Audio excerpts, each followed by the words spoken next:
Hello viewers, welcome to my channel. இந்த ஜென்ரேஷனில் grey hair வயசானவங்களுக்கு விட சின்ன வயசில் இருக்கிறவங்களுக்கு தான் அதிகமாக இருக்குது. இதெல்லாம் தடுக்கணும்னா நீங்கள் அமேசான் காட்டுக்கெல்லாம் ஒன்றும் போக வேணாம். நமக்கு ஈஸியாக கிடைக்கிற இந்த கருவேப்பிலை போதும். வாங்க இப்போ அந்த கருவேப்பிலை வச்சு அருமையான பொடி எப்படி செய்கிறதுன்னு பார்க்கலாம். அதுக்கு ஒரு கடாயில் 1 கப் துவரம்பருப்பு எடுத்து 5 மினிட்ஸ் லோ ஃப்ளேமில் வறுத்துக்கோங்க.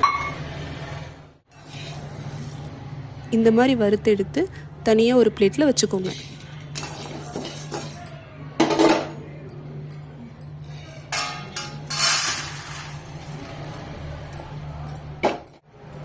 அதே கப்பில் 3/4 கப் பொட்டுக்கடலை எடுத்து 3 மினிட்ஸ் நல்லா வறுத்துக்கோங்க.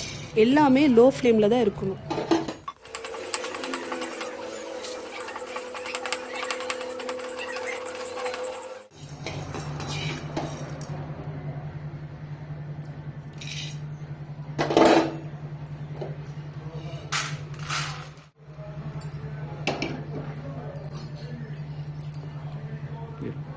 இப்போது சீரகம் 1 ஸ்பூன், மிளகு 1 ஸ்பூன், இது ரெண்டையும் 1 நிமிஷம் நல்லா வாசனை வர வரைக்கும் வறுத்துக்கோங்க.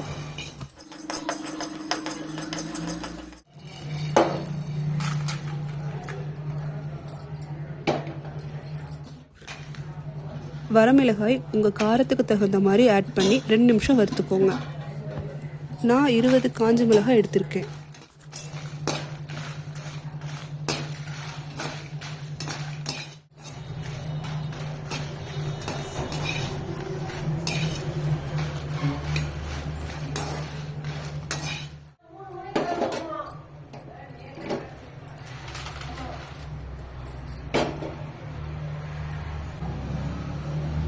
கொஞ்சம் ஆயில் ஆட் பண்ணி சின்ன லெமன் சைஸ் புளி 30 செகண்ட்ஸ் வறுத்துக்கோங்க. புளி ஏன் நம்ம ஆட் பண்ணுறோன்னா இது ரொம்ப நாள் ஸ்டோர் பண்ணி வச்சு யூஸ் பண்ணுறதுக்காக தான். கருவேப்பிலை 3 கைப்பிடி அளவு. நான் ஒரு நாள் வெயிலில் வச்சு ட்ரை ஆனதை யூஸ் பண்ணுறேன். நல்லா பவுடர் கன்சிஸ்டன்சி வரணுங்கிறதுக்காக. இதை 1 நிமிஷம் வறுத்தா போதும். நல்லா ஆற விட்டு ஒரு மிக்சர் ஜாரில் எல்லாத்தையும் சேர்த்து கல்லுப்பு பெருங்காயம் ஆட் பண்ணி அரைச்சா கருவேப்பிலை பொடி ரெடி.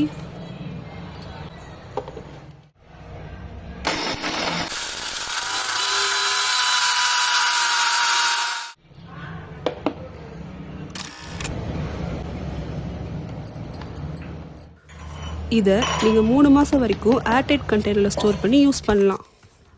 அரைச்ச இந்த பொடியை நல்லெண்ணெய் ஊற்றி சுடுசாதம், தோசை, இட்லி எல்லாத்துக்கூடையும் சாப்பிட்லாம். இந்த மாதிரி யூஸ்ஃபுல் வீடியோஸ்க்கு குக் வித் வினோவை மறக்காமல் சப்ஸ்கிரைப் பண்ணுங்கள். உங்களுக்கு வேறு ரெசிபி வேணும்னா கமெண்ட் பண்ணுங்கள். பாய்.